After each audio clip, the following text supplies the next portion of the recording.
السلام علیکم ورحمۃ اللہ وبرکاتہ۔ سیرت النبی صلی اللہ علیہ وسلم کا جو سلسلہ چل رہا تھا اس کا اگلا حصہ پیش خدمت ہے۔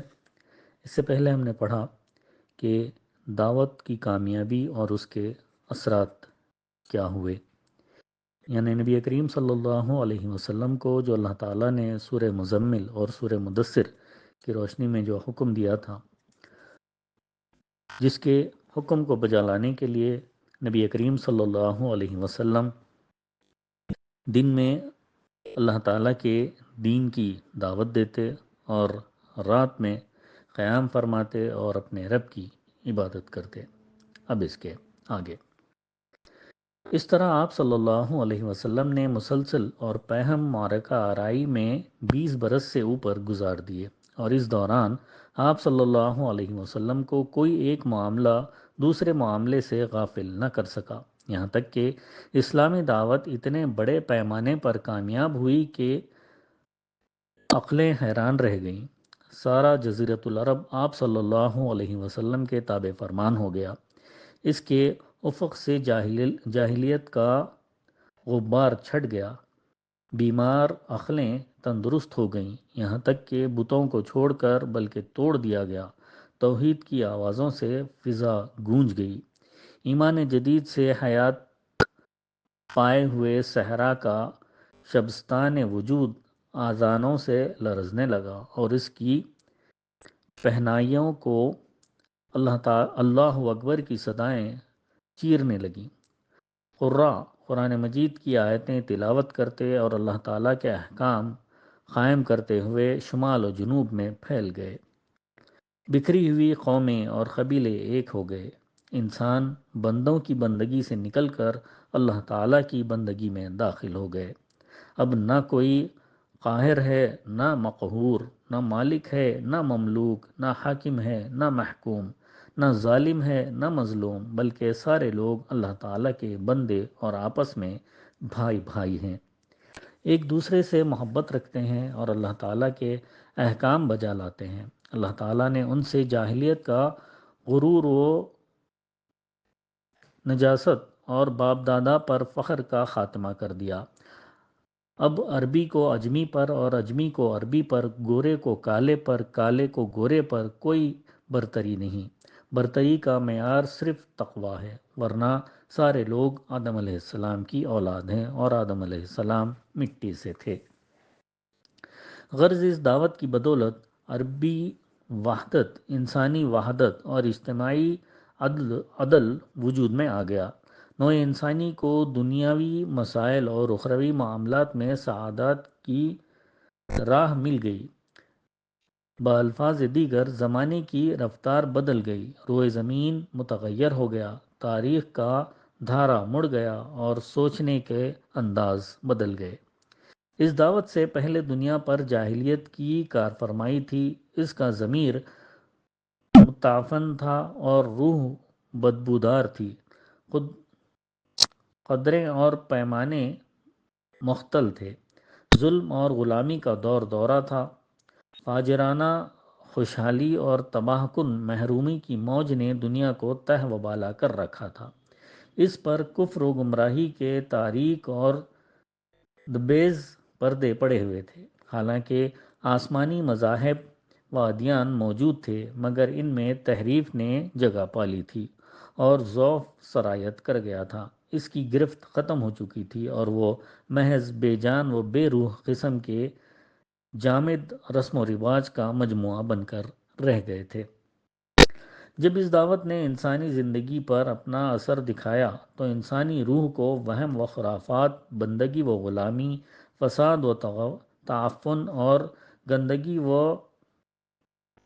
گندگی سے نجات دلائی، اور معاشرہ انسانی کو ظلم و طغیان پر پراگندگی و بربادی، طبقاتی امتیازات، احکام کے استبداد اور کاہنوں کے رسوا کن تسلط سے چھٹکارا دلایا، اور دنیا کو عفت و نظافت، ایجادات و تعمیر، آزادی و تجدد، معرفت و یقین، وثوق و ایمان، عدالت و کرامت اور عمل کی بنیادوں پر زندگی کی بالیدگی، حیات کی ترقی اور حقدار کی حق رسائی کے لیے تعمیر کیا۔ ان تبدیلیوں کی بدولت جزیرۃ العرب نے ایک ایسے بابرکت اٹھان کا مشاہدہ کیا جس کی نظیر انسانی وجود کے کسی دور میں نہیں دیکھی گئی، اور اس جزیرے کی تاریخ اپنی عمر کے ان یگانہ روزگار ایام میں اس طرح جگمگائی کہ اس سے پہلے کبھی نہیں جگمگائی تھی۔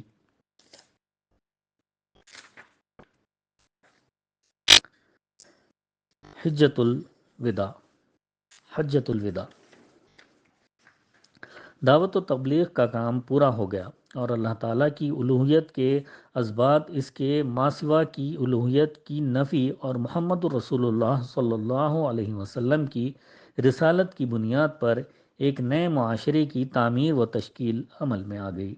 اب گویا غیبی ہاتف آپ صلی اللہ علیہ وسلم کے قلب و شعور کو یہ احساس دلا رہا تھا کہ دنیا میں آپ صلی اللہ علیہ وسلم کے قیام کا زمانہ اختتام کے قریب ہے۔ چنانچہ آپ صلی اللہ علیہ وسلم نے معاذ بن جبل رضی اللہ عنہ کو 10 ہجری میں یمن کا گورنر بنا کر روانہ فرمایا تو رخصت کرتے ہوئے من جملہ اور باتوں کے یہ فرمایا: اے معاذ، غالباً تم مجھ سے میرے اس سال کے بعد نہ مل سکو گے، بلکہ غالباً میری اس مسجد اور میری قبر کے پاس سے گزرو گے۔ اور معاذ رضی اللہ عنہ یہ سن کر رسول اللہ صلی اللہ علیہ وسلم کی جدائی کے غم سے رونے لگے۔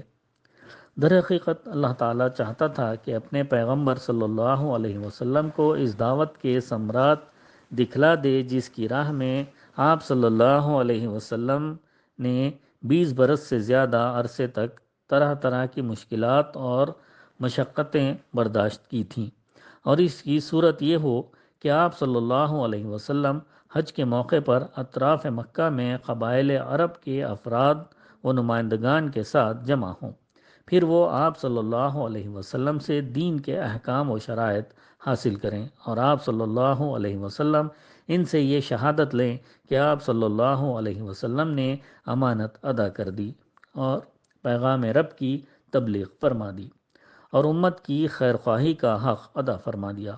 اس مشیت ایزدی کے مطابق نبی کریم صلی اللہ علیہ وسلم نے جب اس تاریخی حج مبرور کے لیے اپنے ارادے کا اعلان فرمایا تو مسلمانان عرب جوق در جوق پہنچنا شروع ہو گئے۔ ہر ایک کی آرزو تھی کہ وہ رسول اللہ صلی اللہ علیہ وسلم کے نقش پا کو اپنے لیے نشان راہ بنائے اور آپ صلی اللہ علیہ وسلم کی اقتدا کرے۔ پھر سنیچر کے دن جبکہ ذی قعدہ میں 4 دن باقی تھے، رسول اللہ صلی اللہ علیہ وسلم نے کوچ کی تیاری فرمائی، بالوں میں کنگھی کی، تیل لگایا، تہبند پہنا، چادر اوڑھی، قربانی کے جانوروں کو قلادہ پہنایا اور ظہر کے بعد کوچ فرما دیا اور عصر سے پہلے ذوالحلیفہ پہنچ گئے۔ وہاں عصر کی نماز 2 رکعت پڑھی اور رات بھر خیمہ زن رہے۔ صبح ہوئی تو صحابہ کرام رضی اللہ عنہم سے فرمایا: رات میرے رب کی طرف سے ایک آنے والے نے آ کر کہا، اس مبارک وادی میں نماز پڑھو اور کہو حج میں عمرہ ہے۔ پھر ظہر کی نماز سے پہلے آپ صلی اللہ علیہ وسلم نے احرام کے لیے غسل فرمایا۔ اس کے بعد عائشہ رضی اللہ عنہا نے آپ صلی اللہ علیہ وسلم کے جسم اطہر اور سر مبارک میں اپنے ہاتھ سے زریرہ اور مشک آمیز خوشبو لگائی۔ خوشبو کی چمک آپ صلی اللہ علیہ وسلم کی مانگ اور داڑھی میں دکھائی پڑتی تھی، مگر آپ صلی اللہ علیہ وسلم نے یہ خوشبو دھوئی نہیں بلکہ برقرار رکھی۔ پھر اپنا تہبند پہنا، چادر اوڑھی، 2 رکعت ظہر کی نماز پڑھی۔ اس کے بعد مصلی ہی پر حج اور عمرہ دونوں کا ایک ساتھ احرام باندھتے ہوئے صدائے لبیک بلند کی۔ پھر باہر تشریف لائے، قصوہ اونٹنی پر سوار ہوئے اور دوبارہ صدائے لبیک بلند کی۔ اس کے بعد اونٹنی پر سوار کھلے میدان میں تشریف لے گئے تو وہاں بھی لبیک پکارا۔ اس کے بعد آپ صلی اللہ علیہ وسلم نے اپنا سفر جاری رکھا۔ ہفتہ بھر بعد جب آپ صلی اللہ علیہ وسلم سر شام مکہ کے قریب پہنچے تو زی طوا میں ٹھہر گئے، وہیں رات گزاری اور فجر کی نماز پڑھ کر غسل فرمایا، پھر مکے میں داخل ہوئے۔ یہ اتوار 4 ذی الحجہ 10 ہجری کا دن تھا۔ راستے میں 8 راتیں گزری تھیں۔ اوسط رفتار سے اس مسافت کا یہی حساب ہے۔ مسجد حرام پہنچ کر آپ صلی اللہ علیہ وسلم نے پہلے خانہ کعبہ کا طواف کیا، پھر صفا و مروہ کے درمیان سعی کی، مگر احرام نہیں کھولا، کیونکہ آپ صلی اللہ علیہ وسلم نے حج و عمرہ کا احرام ایک ساتھ باندھا تھا اور اپنے ساتھ ہدی یعنی قربانی کے جانور لائے تھے۔ طواف و سعی سے فارغ ہو کر آپ صلی اللہ علیہ وسلم نے بالائی مکہ میں حجون کے پاس قیام فرمایا، لیکن دوبارہ طواف حج کے سوا کوئی اور طواف نہیں کیا۔ آپ صلی اللہ علیہ وسلم کے جو صحابہ کرام رضی اللہ عنہم اپنے ساتھ ہدی یعنی قربانی کے جانور نہیں لائے تھے، آپ صلی اللہ علیہ وسلم نے انہیں حکم دیا کہ اپنا احرام عمرہ میں تبدیل کر دیں اور بیت اللہ کا طواف اور صفا مروہ کی سعی کر کے پوری طرح حلال ہو جائیں۔ لیکن چونکہ آپ صلی اللہ علیہ وسلم خود حلال نہیں ہو رہے تھے، اس لیے صحابہ کرام رضی اللہ عنہم کو تردد ہوا۔ آپ صلی اللہ علیہ وسلم نے فرمایا، اگر میں اپنے معاملے کی وہ بات پہلے جان گیا ہوتا جو بعد میں معلوم ہوتی تو میں ہدی نہ لاتا، اور اگر میرے ساتھ ہدی نہ ہوتی تو میں بھی حلال ہو جاتا۔ آپ صلی اللہ علیہ وسلم کا یہ ارشاد سن کر صحابہ کرام رضی اللہ عنہم نے سر اطاعت خم کر دیا، اور جن کے پاس ہدی نہ تھی وہ حلال ہو گئے۔ انشاءاللہ تعالی اس کے بعد اگلی نشست میں بیان کیا جائے گا۔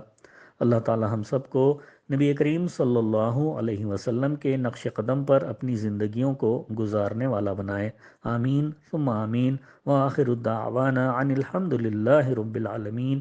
سبحانک اللہم وبحمدک، نشہد ان لا الہ الا انت، نستغفرک ونتوب الیک۔